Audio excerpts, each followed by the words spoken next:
الحمد لله رب العالمين.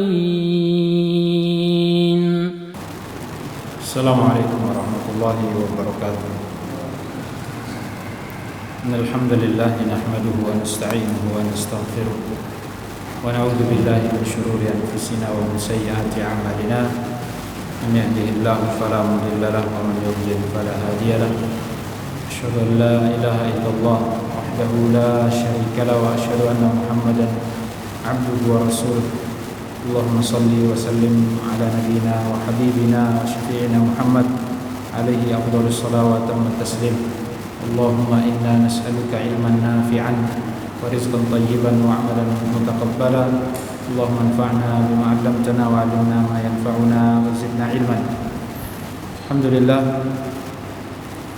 kita panjatkan syukur kepada Allah pada kesempatan malam hari ini kembali untuk melanjutkan kajian kita, pembahasan kitab Riyadhus Shalihin karya Imam Abu Zakaria Yahya bin Sharaf An-Nawawi rahimahullah ta'ala.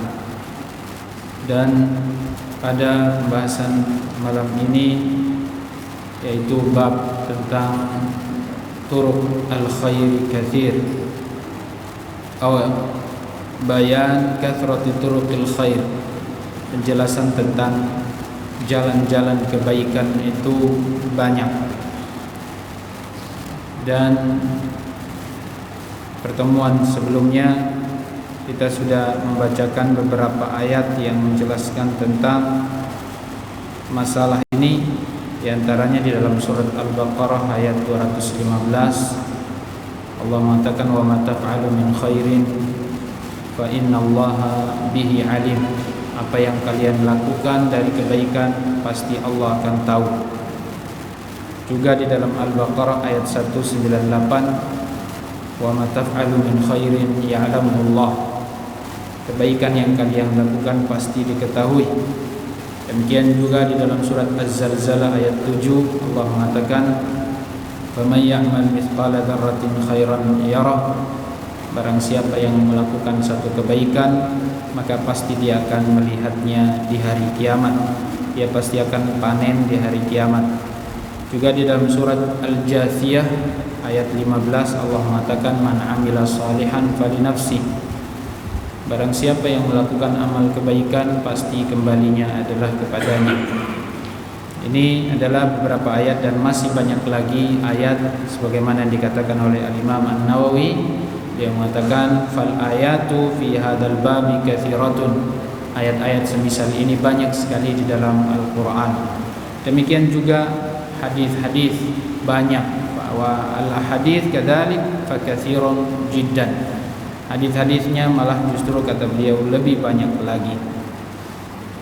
Dan pada pertemuan sebelumnya kita alhamdulillah menyebutkan hadis yang pertama dari sahabat Abu Dzar Al-Ghifari radhiyallahu anhu.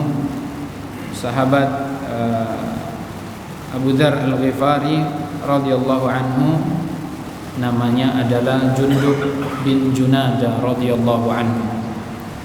Sahabat Jundub bin Junadah radhiyallahu taala anhu bertanya kepada Rasul sallallahu alaihi wasallam tentang amalan-amalan yang paling baik atau yang paling afdal.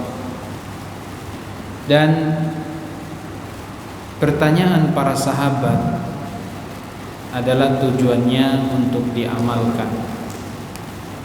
Para sahabat kalau bertanya memang tujuannya mau diamalin. Wallahu alam kalau kita bertanya memang mau diamalkan atau tidak.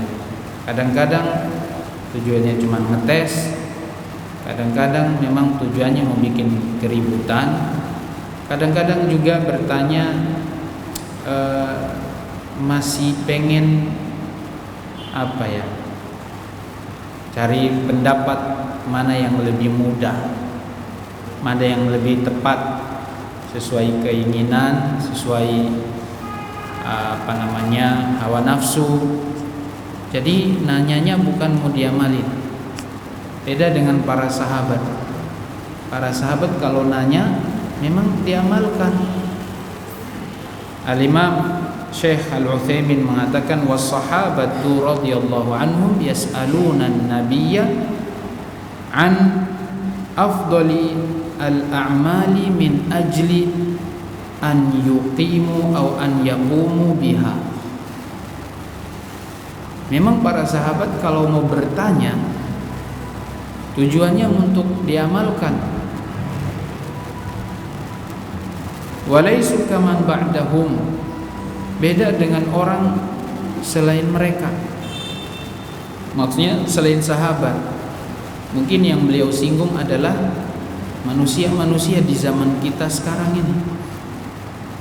Bertanya bukan untuk diamalkan. Fa inna min ba'dihim rubbama yas'aluna an afdalil a'mal walakin la ya'malun. Kata beliau, bisa jadi mereka bertanya bukan untuk diamalkan. Padahal sudah ditanya, amalan yang paling afdol apa Ustaz? Sudah bertanya amalan yang paling afdol kepada Ustaz, tapi tidak diamalkan. Kalau para sahabat memang mereka mau ngamalin, sama kayak Abu Dzar Al-Ghifari ini, ketika bertanya memang mau diamalkan, dipilih yang paling utama. Ada juga hadis Abdullah bin Mas'ud bertanya tentang amal yang paling afdol. Ada juga sahabat yang lain bertanya seperti Abu Hurairah mengatakan ayyul islami afdol, Islam apa yang paling afdol? Memang mau diamalkan. Kalau Abdullah bin Mas'ud beliau bertanya tentang amalan apa yang paling afdol, Rasulullah jawab as-salatu fi waqtiha, salat pada waktunya. Baru apa lagi ya Rasulullah? Kata Rasulullah, birrul walidain, berbakti pada orang tua. Terus apa lagi ya Rasulullah? Kata beliau, al-jihadu fi sabilillah. Nah, kalau dalam hadis ini Abu Dzar Al-Ghifari juga bertanya, ayyul a'mali afdal? Amalan apa yang paling afdal? Kata Rasulullah, al-imanu billah.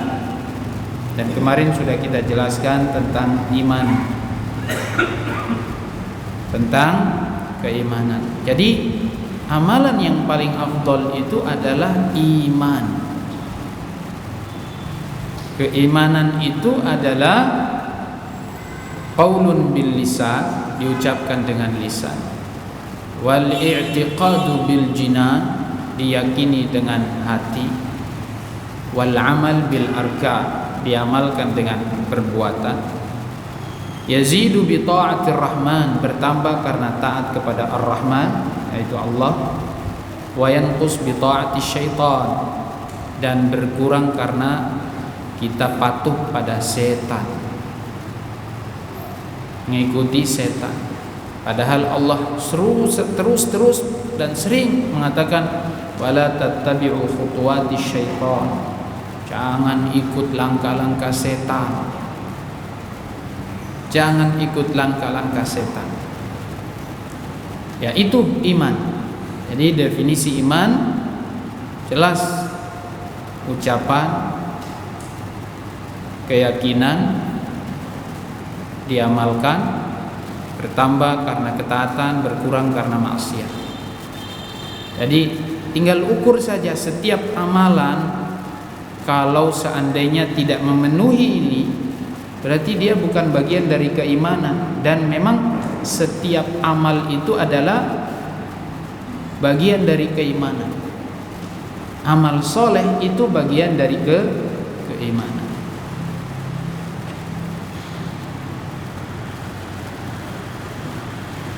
Jadi kita mau berbuat amal soleh itu dalam rangka meningkatkan iman. Kebalikannya kalau berbuat dosa berarti dalam rangka mengurangi iman kita. Pasti itu. Kalau maksiat pasti akan mengurangi iman kita.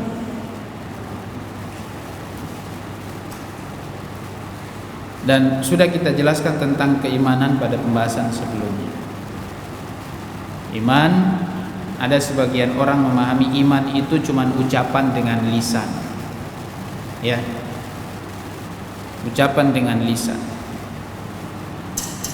Ada juga yang memahami iman itu cuma ucapan dan yakin saja, tidak diamalkan.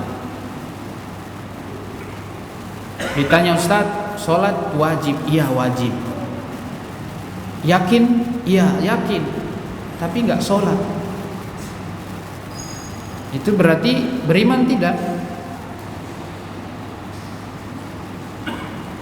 Kira-kira beriman nggak ini? Jangan ragu-ragu.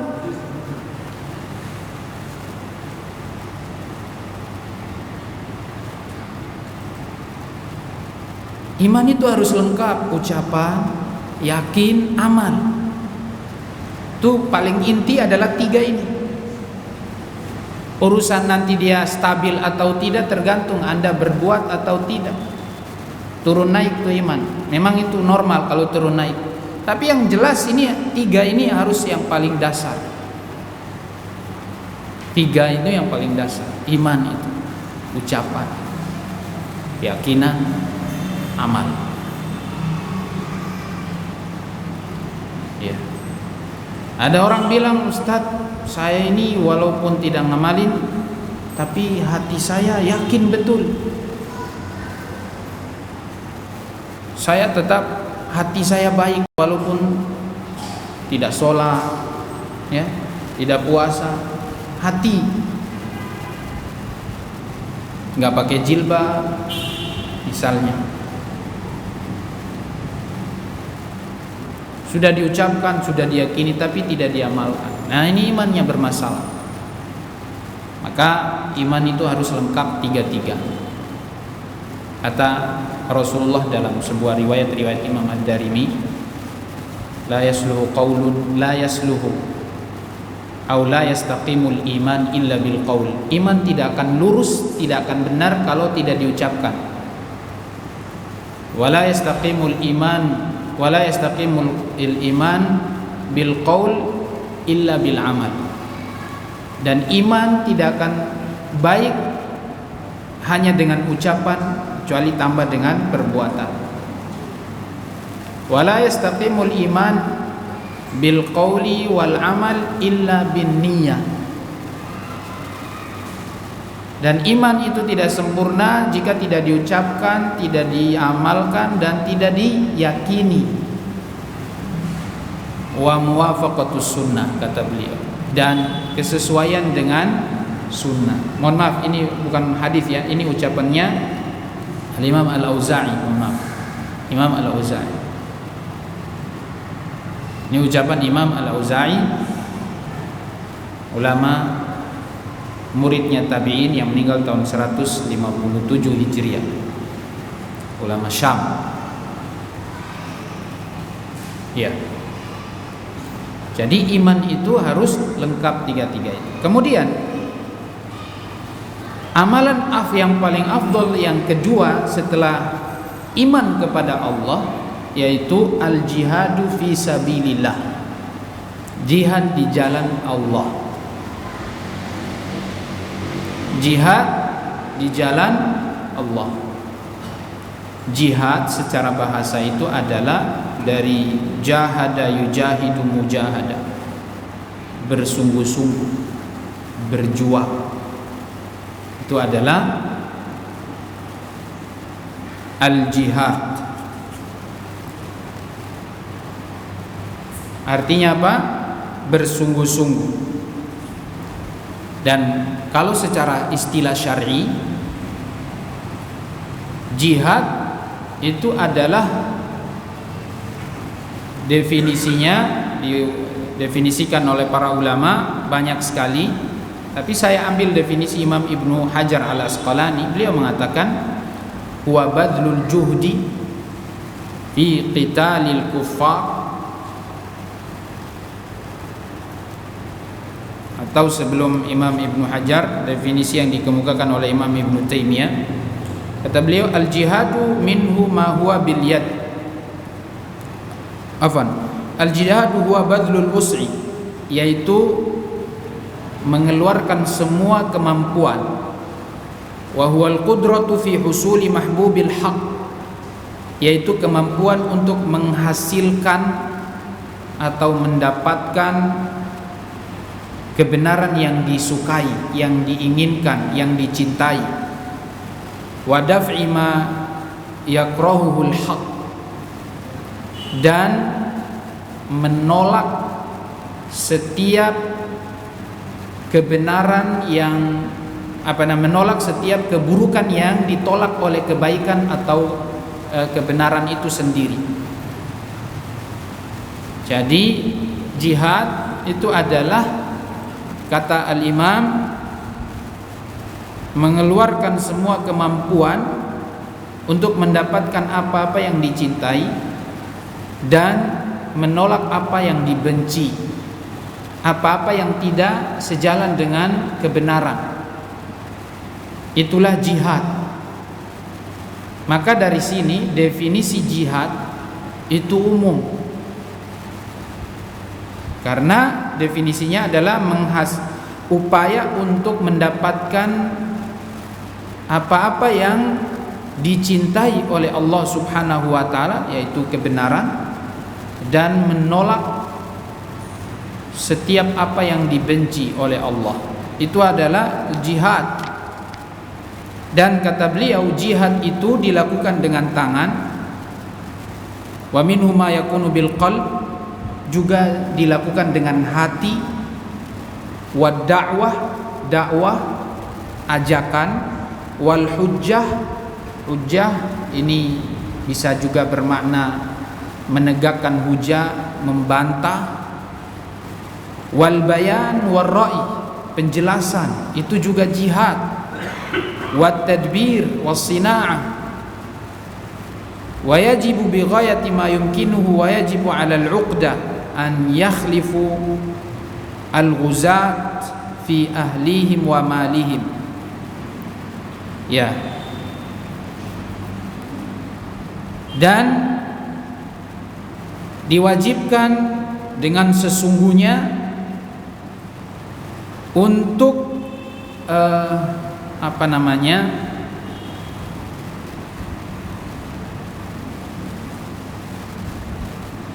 dilakukan oleh orang-orang yang diwajibkan oleh orang yang berjihad untuk meninggalkan harta kepada keluarga mereka, kalau memang jihadnya adalah perang dengan pedang, atau mungkin jihad yang dilakukan dengan apa?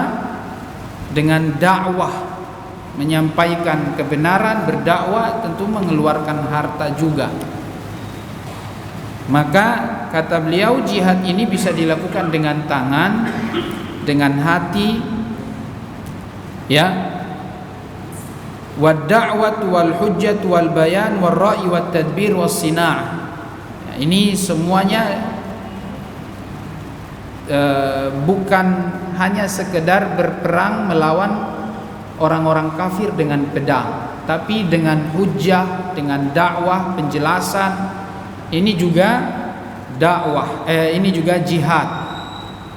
Sebagaimana dalam hadis Rasulullah mengatakan, jahidul musyrikin bi anfusikum wa amwalikum wa alsinatikum.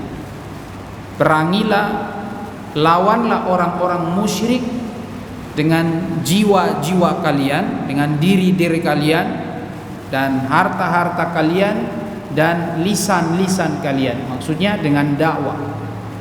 Makanya jihad itu, kata beliau, kalau dikatakan definisi secara umum seperti itu. Jadi tidak khusus didefinisikan dengan melawan atau memerangi orang-orang kafir dengan pedang.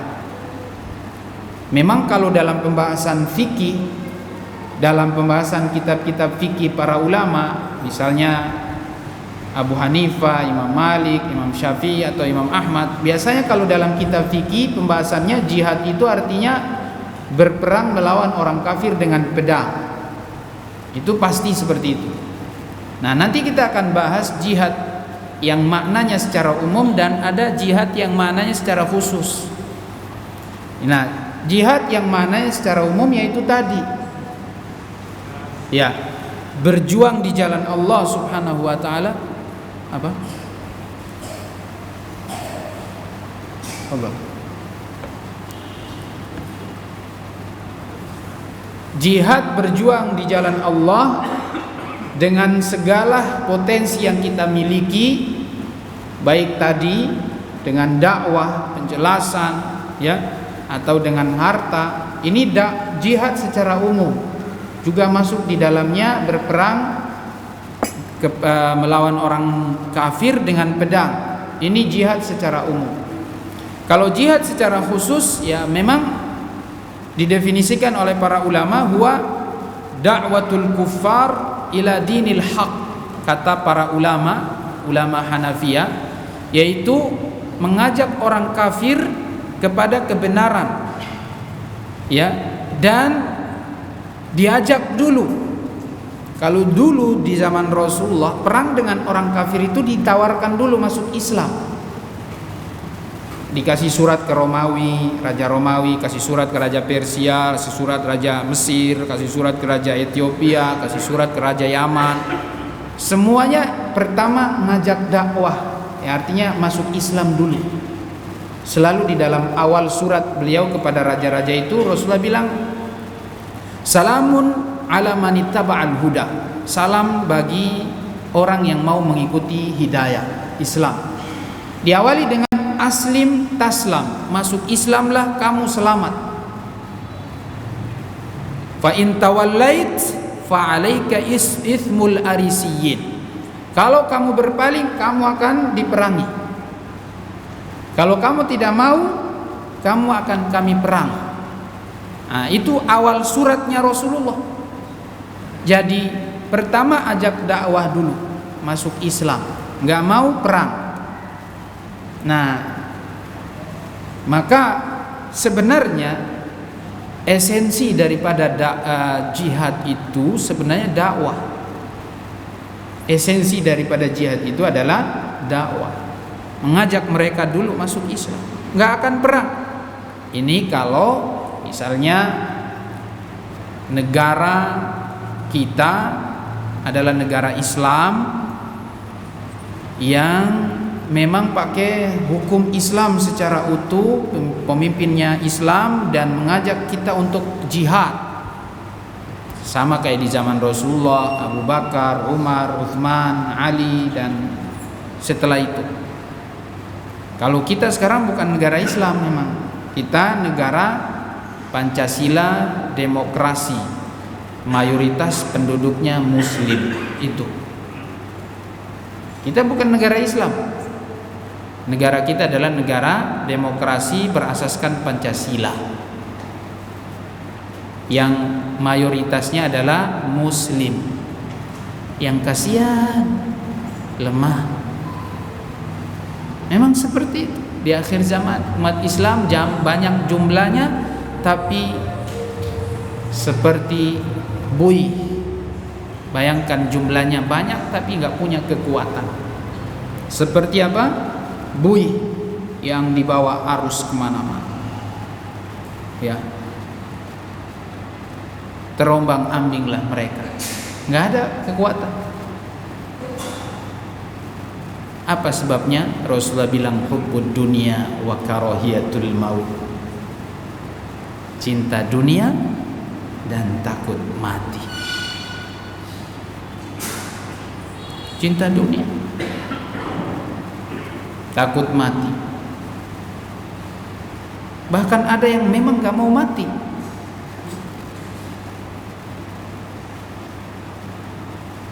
Ini yang bahaya. Kalau sudah cinta dunia, takut mati, pasti itu. Karena dunia terus. Itulah sebab makanya orang non-muslim menguasai kita padahal jumlahnya banyak. Bal antum katsir, kata Rasulullah, banyak kalian itu. Kalian itu kayak seperti makanan di nampan dicaplokin sama orang-orang yang makan. Ambil sana, ambil sini. Pokoknya kita kayak makanan dicabik-cabik. Para sahabat nanya, ya Rasulullah, apakah karena jumlahnya sedikit?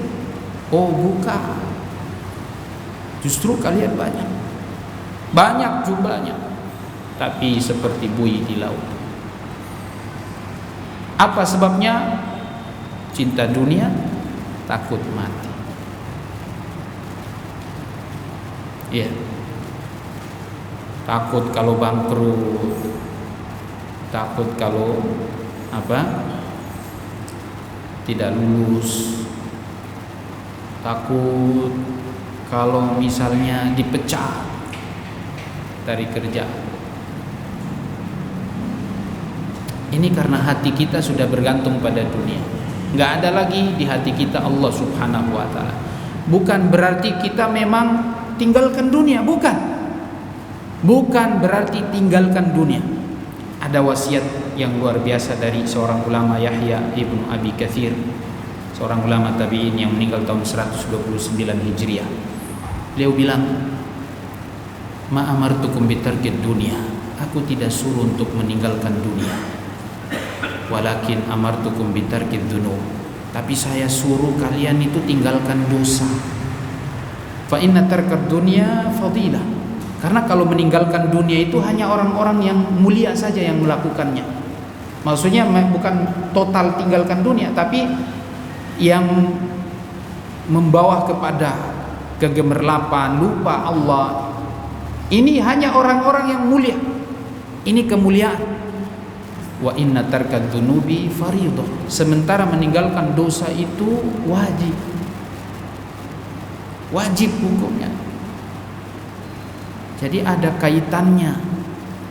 Ini sesuatu yang tercela. Cinta dunia itu sesuatu yang tercela. Takut mati itu tercela. Inilah yang menyebabkan kita lemah. Enggak kenal Allah, enggak tahu Allah Subhanahu wa ta'ala, jauh dari agama. Maka kayaknya mustahil kalau pertolongan Allah datang langsung kepada kita, kalau kita sendiri tidak menolong agama Allah. Kita mau dimuliakan kalau meninggalkan jihad, berjuang, maksudnya jihad itu umum ya. Kata Rasul sallallahu alaihi wasallam, idza tabaya'tum bil 'ina, kalau kalian sudah mulai berjual beli dengan hal-hal yang haram, transaksinya haram, model transaksinya haram, riba lah, macam-macam. Ina adalah salah satu praktek riba. Kata Rasulullah, kalau kalian sudah berjual beli dengan salah satu bentuk transaksi riba, ina. Waraditum bizar', dan kalian terlalu senang dengan urusan dunia kalian. Ya, sibuk dengan kerjaan. Ya, ada yang kerja di kantor, ada yang kerja di sawah, ada yang kerja di mana? Di laut, ada yang kerja, pokoknya sibuk dengan itu. Waraditum bizar' wa taraktumul jihad, dan kalian tinggalkan jihad. Jihad ini umum. Apa kata Rasulullah? Sallallahu alaikum dhullan, kalian akan diberikan apa? Kehinaan. Hina. Justru kalian akan dihinakan oleh Allah Subhanahu wa ta'ala. Yang bikin hina bukan karena kalian jumlahnya banyak, tapi justru karena kalian ini terlalu tadi sebabnya dunia, dan dunia malah berjuang untuk agama tidak ada. Allah tidak akan cabut itu kehinaan. La yanzi'uhu ankum, tidak akan dicabut kehinaan itu dari kalian. Maka jangan pernah berharap kalau kita ini mau mulia, mau jaya. Hatta tarji'u ila dinikum, sampai kalian kembali kepada agama kalian. Agama itu apa, Ustaz? Oh, ini panjang lagi. Berarti kita harus tahu agama. Ya, kita harus tahu Islam kita ini. Nah, berarti Porosnya adalah ilmu, sekali lagi. Porosnya adalah apa? Ilmu agama. Maka kalau jahil hancur. Kalau jahil hancur, hina. Kalau orang berilmu dimuliakan. Oh, itu janji Allah. Yarfa'illahu alladhina amanu minkum walladhina utul ilma darajat. Itu janji Allah. Allah mengangkat derajat orang-orang beriman dan berilmu. Diangkat itu derajat, dimuliakan. Tapi kalau jahil, gak ada itu harapan kita mau mulia kembali, mau jaya lagi. Jadi jangan pernah berharap kalau hari ini misalnya negara kita mau pengen jaya, mau pengen dapat pemimpin yang soleh, yang bertakwa, yang adil, rakyatnya masih jauh. Ustadz, kita juga berjuang. Iya, memang sama-sama kita berjuang. Ada yang di parlemen katanya ingin menegakkan keadilan, tapi ya memang kita juga masih belum terlalu faham dengan agama, belum terlalu dalam memahami agama ini. Ada yang hanya mengatakan, menyuarakan keadilan, tapi di situ ada kepentingan, ada tujuan-tujuan yang kita tidak tahu, cuma dia dengan Allah saja yang tahu. Gak ada keikhlasan. Nampaknya itu baik, tapi karena dilakukan bukan dengan hati, maka tidak bernilai kebaikan. Iya kan? Karena tidak dengan keikhlasan.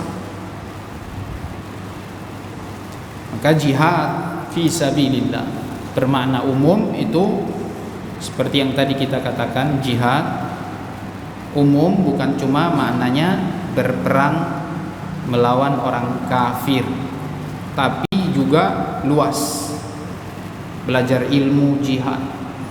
Jadi tadi kan definisinya adalah bersungguh-sungguh, ya, mengeluarkan semua kemampuan potensi kita untuk mendapatkan kebaikan, untuk mendapatkan kebenaran, dan bersungguh-sungguh menolak apa-apa yang memudaratkan dan membahayakan diri kita di dalam kehidupan kita ini. Itulah jihad. Itu makna umumnya. Nah, sekarang kita tinggal lihat apa saja sih sebenarnya yang mendatangkan kebaikan dalam hidup kita. Itulah jihad. Misalnya ada orang yang berjihad bersungguh-sungguh untuk meninggalkan riba. Perjuangan luar biasa. Ya. Berjuang luar biasa. Meninggalkan yang haram saja butuh perjuangan. Mau pakai jilbab, perjuangan. Mau ikuti sunnah, berjuang luar biasa. Itulah jihad. Karena Allah mengatakan walladzina jahadu fina lanahdiyannahum subulana. Orang yang berjuang di jalan Allah pasti akan dikasih jalan kemudahan, ada jalan keluar. Tapi harus dengan perjuangan dulu. Gak bisa langsung dapat hasilnya. Memang ujiannya berat. Maka setiap kebaikan itu butuh perjuangan, jihad. Antum mau sholat qiyamul lail, berjihad, bersungguh-sungguh, berjuang, lawan ngantuk, lawan malas. Ya, memang berjuang. Kita semua dalam jalan berjuang. Antum mau lawan nafsu antum untuk apa? Berpuasa. Hilangkan atau kurangi syahwat, apalagi yang belum nikah. Puasa. Itu jihad. Dia berjuang berpuasa, mendapatkan kebaikan, pahala, dimuliakan, diangkat kehormatan, ditinggikan derajatnya,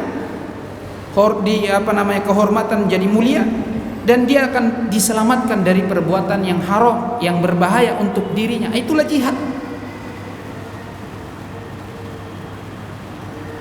Antum harus lawan nafsu antum untuk mengeluarkan hartamu. yang kadang-kadang ada ketamakan di situ, ada kecintaan yang berlebihan di situ. Subhanallah. Kita semuanya berjuang menuju situ. Pokoknya kebaikan itu adalah perjuangan. Kita sedang berjihad.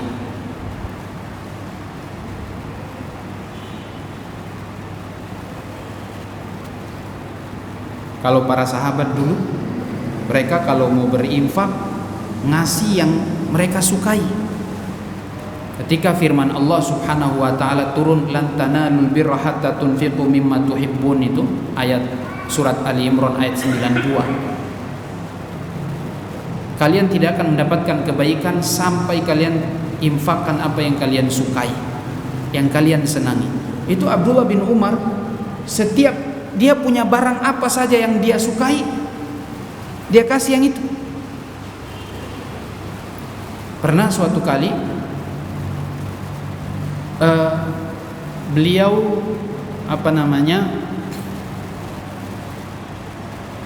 beli anggur. Saya lupa anggur atau kurma. Ya. Dia punya uang. Uangnya cuma segitu sudah. Dia beli anggur kalau nggak salah. Lalu kemudian pas mau masuk di rumah, datang orang minta-minta. Mau minta, dibilang sedekah, ya, sedekah. Maka sama Abdullah bin Umar, baru masuk nih buahnya, ini mau dimakan. Dia suruh kasih, semuanya dikasih. Setelah itu dia suruh, dia cari uangnya lagi, mungkin masih ada lagi uang, dia suruh pembantunya suruh beli lagi. Sudah dibeli, dibawa ke rumah, datang lagi yang minta-minta sedekah. Abdullah bin Umar kasih. Walah, mana buat dia, padahal dia pengen tuh, sudah kasih. Ketiga kali dia pergi, pembantunya pergi untuk beli yang baru lagi. Lalu datang yang minta-minta, langsung minta ke yang pembantunya itu. Dia minta di situ, di tempat belinya. Kalau kamu balik lagi, maka pasti kamu akan bahaya. Akhirnya dia nggak minta lagi. Ini sudah 2 kali, dia mau minta lagi yang ketiga, maka sudah diwanti-wanti sama pembantunya. Tapi bukan Abdullah bin Umar, belum sampai di rumah. Kalau sampai di rumah lagi mungkin Abdullah bin Umar kasih. Cuma dia sudah bilang, kalau kamu minta lagi pasti kamu akan bahaya.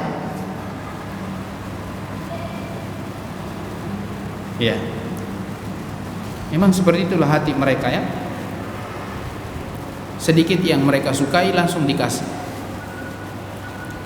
Baik, inilah makna jihad secara umum. Dan kalau makna secara khusus, jihad itu adalah memerangi orang-orang kafir. Tapi sekali lagi, tujuan untuk memerangi orang-orang kafir pun adalah dakwah, mendakwahi mereka. Adapun ketentuan-ketentuan jihad, apakah boleh kita jihad sekarang? Maka jawabannya adalah secara singkat, tidak boleh. Jihad memerangi orang kafir maksudnya. Karena orang kafir itu ada 4. 1, kafir dhimmi, kafir yang memang tinggal di bawah naungan umat Islam, negara Islam, ya, negaranya negara Islam, dan dia tinggal di bawah kuasa negara Islam. Maka mereka tidak boleh dibunuh, karena mereka memang juga tidak bikin onar. Dia tinggal di bawah kekuasaan Islam atau negara Islam. Yang kedua, kafir muahad. Kafir muahad ini adalah kafir yang mengadakan perjanjian damai dengan mereka yang tidak boleh kita perangi. Ketiga, kafir musta'man, kafir yang dia datang ke negara Islam dan dia minta pengamanan. Misalnya para turis-turis datang ke sini, itu sudah dijamin keamanannya. Kalau dia datang ke sini nggak boleh dibunuh. 4, yang ini disebut dengan kafir harbi, kafir yang boleh diperangi. Nah, ini kalau memang dia mau memerangi kita, itu pun kita tidak semena-mena untuk memerangi mereka, kecuali dengan izin apa? Penguasa, amir. Dia yang nyuruh baru kita perang. Kalau bukan dia yang nyuruh nggak boleh, orang per orang nggak boleh. Harus atas perintah amir, pemimpin, penguasa besar. Misalnya presiden nyuruh, ayo perang, ya perang. Ya. Sampai kapan Ustaz? Nah, itu bukan urusan antum. Ya, jangan tanya-tanya gitu. Kemudian, ya, ada juga namanya jihad yang dilihat atau ditinjau dari apakah dia fardu ain atau fardu kifayah. Ini ada sebagian ulama mengatakan jihad itu fardu ain, ada yang mengatakan fardu kifayah, ada yang malah mengatakan sunnah. Yang benar yang mana Ustaz? Yang benar adalah jihad itu fardu kifayah. Jika sebagian sudah menunaikannya, maka gugur juga dari yang lain. Apabila yang lain sudah menunaikannya, tidak semua harus pergi jihad, karena ada yang mungkin jaga keamanan di daerah, di kampung, di negara yang sedang menyerang ini. Jadi tidak semua harus pergi. Ada saja sebagian yang pergi, sudah gugur yang lain. Karena kalau fardu ain, mau tidak mau semuanya harus pergi. Jadi hukum jihad itu adalah fardu kifayah. Nah, untuk zaman sekarang ini kayaknya agak susah. Kalau sampai jihad, nanti jihad itu di akhir zaman. Orang Islam, orang beriman berperang melawan orang-orang Yahudi. Nanti kita akan berperang sama mereka di bawah pimpinan Imam Mahdi. Ya, kapan Ustaz? Wallahu a'lam bishawab. Imam Mahdi belum ada sekarang. Iya, tunggu saja. Nanti akan muncul. Dan Imam Mahdi itu bukan dia seperti diyakini orang-orang Syiah bahwa dia ini sekarang lagi bersembunyi. Bukan Dajjal. Kalau Dajjal memang sekarang sudah bersembunyi. Tapi kalau Imam Mahdi itu dia memang lahir seperti biasa. Nanti dia akan muncul di akhir zaman. Dia lahir dari turunan Al Hasan, ya, Ibnu Ali radhiyallahu anhu. Dia nanti akan keluar seperti manusia biasa, dan nanti dia akan dibaiat oleh seluruh umat Islam di kota Mekah, di Baitullah. Dalam satu malam semua umat Islam membaiat beliau dan akan pergi berperang melawan orang-orang Yahudi, khususnya di daerah Palestina, ya, yang sekarang ini mereka sedang menguasai negara Palestina. Dan kita akan berperang sama mereka. Baru nanti setelah itu datanglah Dajjal. Dajjal nanti melawan orang-orang yang beriman, perang sama Dajjal. Ya, ini luar biasa. Baru setelah itu turunlah siapa? Nabi Isa alaihissalam. Dan mungkin sampai di sini pembahasan kita tentang jihad. Nah, makanya dari sini kita katakan jihad adalah salah satu amalan yang paling afdol, dan ini adalah jalan kebaikan. Dan jihad pun tidak khusus memerangi orang-orang kafir, sehingga dari sini kita katakan jihad itu banyak, ya. Jihad itu banyak, bisa dengan harta, bisa dengan tenaga, bisa dengan lisan, ya, kita berdakwah. Ini yang bisa saya sampaikan. Wallahu a'lam bishawab. Subhanakallahumma wa bihamdika asyhadu an la ilaha illa anta astaghfiruka wa atubu ilaik. Assalamualaikum warahmatullahi wabarakatuh.